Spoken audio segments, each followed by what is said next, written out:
그다음에 이제 경기도 교육감님이 굉장히 이제 새로 시작하시면서 되게 의욕적으로 경기 교육에 대한 비전이나 전망, 계획 이런 걸 이제 제시를 하고 계시는데 잘 되기 바랍니다. 그런데 제가 볼 때 경기도가 특별히 다른 교육청에 비해서 교육 약자인, 교육 취약 학생에 대한 복지가 굉장히 부실하더라고요. 그래서 제가 몇 가지만 지적을 하겠습니다. 첫 번째는요, 교육복지 우선 지원 학교라는 거 있는 거 아시죠? 예. 네, 교육복지 우선 지원 학교가 이제 취약계층 학생들이 학교에 왔을 때 지원을 받을 수 있는 건데 서울 같은 경우는 지원 학교 비율이 73%, 인천은 47%인데 경기도는요 전체 학교의 11.8%만 복지 지원 우선 지원 학교로 지정이 돼서 운영이 되고 있습니다. 너무나 현격한 차이가 있고 우선 지원 학교가 지정이 된 경우 안 된 경우에 예산 지원이나 여러 가지 지원의 질적 차이가 너무 많기 때문에 이 부분 한번 개선을 해야 된다는 생각이 들고요.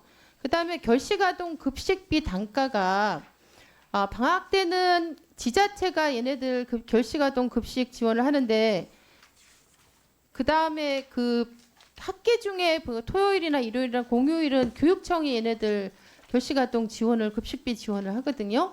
그런데 이제 최근에 이제 물가가 오르면서 이제 급식비 교육부의 기준액이 7,000원으로 올랐어요. 근데 사실 교육감님들 어디 나가서 7,000원 가지고 한 끼 요새 먹기 힘드시잖아요. 그죠?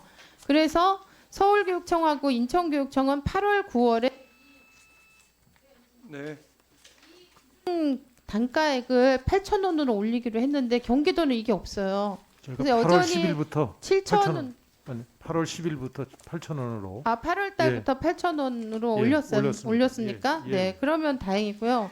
그다음에 그 종로 같은 경우 서초나 종로는 9,000원 받고 있는데 애들이 사는 데가 다르다고 먹는 게 달라지면 안 되잖아요. 그래서 어떻게 하면 이거를 현실화시킬 것인가에 대해서 좀 적극적으로 고민해 주셨으면 좋겠고요.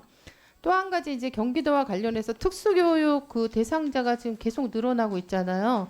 경기도는 학교 수도 많고 학생 수도 많기 때문에 당연히 비례해서 특수교육 대상 학생도 굉장히 많이 늘어나고 있는 추세라는 거 아시죠? 예. 네.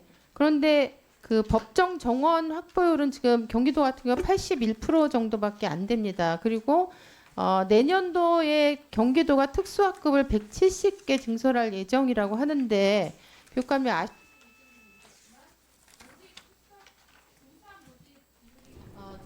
비해서 77.5%가 감소했어요. 네. 이렇게 해가지고 특수교육을 제대로 경기도에 있는 특수교육 대상 학생들이 특수교육을 제대로 받을 수 있을까? 여기에 대한 대책은 혹시 있으신가?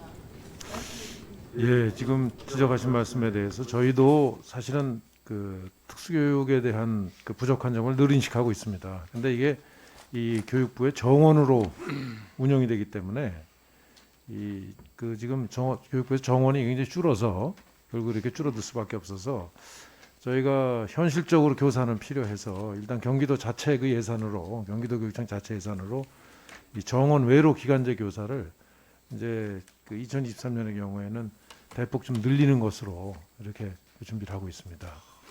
그래서 앞으로 교육부하고 요 특수교육의 교사의 정원 증대를 위해서 좀 다시 협의를 좀 할까 합니다. 좀 많이 도와주시기 바랍니다.